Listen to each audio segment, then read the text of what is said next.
ஈரானுக்கும் மற்றும் அமெரிக்காவுக்கும் இடையில் G2 ஒப்பந்தம் அமலில் இருக்கிற நிலையில் இஸ்ரேல் மிகப்பெரிய வேலையை மறுபடியும் பார்த்து வச்சுருக்காங்கங்க.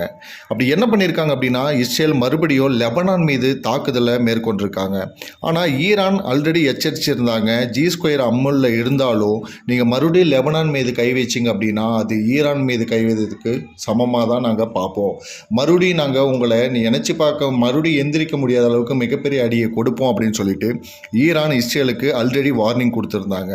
ஆனால் அது எதையுமே கொஞ்சம் கூட பொருட்படுத்தாமல் மறுபடியும் இஸ்ரேல் லெபனான் மீது கை வச்சிருக்காங்க. ஈரானும் சும்மா இல்லைங்க, மறுபடியும் 11 மிகப்பெரிய ஏவுகணைகளை வச்சு இஸ்ரேலை மறுபடியும் எந்திரிக்க முடியாத அளவுக்கு அந்த நாட்டவே நிலைக்கொலைய வைக்கிற அளவுக்கு மிகப்பெரிய தாக்குதலவே நடத்தியிருக்கு. இதை கவனிச்சிருந்த அமெரிக்க அதிபரான ட்ரம்ப் ஈரானுக்கு எதிராகவே இப்போ பேச ஆரம்பிச்சிட்டாரு.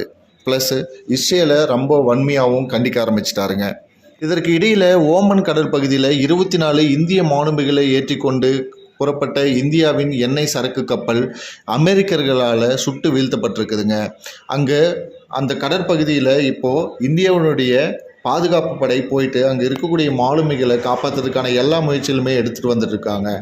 இப்போது இந்த சூழலை வச்சு நமக்கு என்ன தெரியுது அப்படின்னா, அமெரிக்கா ஒரு மிகப்பெரிய 3ஆம் உலகப் போருக்கான கமாக்குரியை போட்டு ஸ்டார்ட் பண்ணுற மாதிரி தாங்க எனக்கு தோணுது. இந்த நிலையை அமெரிக்கா மாற்றிக்கல அப்படின்னா இந்தியா ஒரு மிகப்பெரிய பதிலடியை கொடுக்கும் அப்படின்னு சொல்லிட்டு ஏற்கனவே நமது இந்திய பிரதமரான மோடி எச்சரிச்சிருந்தார்.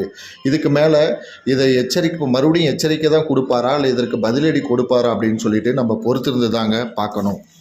பிலிப்பைன்ஸில் ஏற்பட்ட சக்தி வாய்ந்த நிலநடுக்கத்தினால 37 பேர் இன்றைக்கி பலியாயிருக்காங்க. ரிக்டருக்கு 7.8 அளவுகோலாக இந்த நிலநடுக்கம் பதிவாயிருக்குங்க. 200க்கும் மேற்பட்டவர்கள் மிகவும் மோசமான நிலையில் காயமடைஞ்சிருக்காங்க. 32,000 பேர் முகாம்களில் தங்க வைக்கப்பட்டிருக்காங்க. இதை போன்று அடுத்தடுத்து உலகில் நடக்கக்கூடிய முக்கிய நிகழ்வுகளை நீங்கள் தினசரி தெரிஞ்சுக்கணும் அப்படின்னா மறக்காமல் நம்மளுடைய சேனலை சப்ஸ்கிரைப் பண்ணிடுங்க. இந்த வீடியோ உங்களுக்கு பிடிச்சிருந்ததுனா லைக் பண்ணுங்கள். உங்களுக்கு இந்த வீடியோ பற்றி ஏதாவது கருத்துக்கள் இருந்ததுன்னா தயவு செஞ்சு மறக்காமல் கமெண்டில் தெரிவிங்க. நன்றி.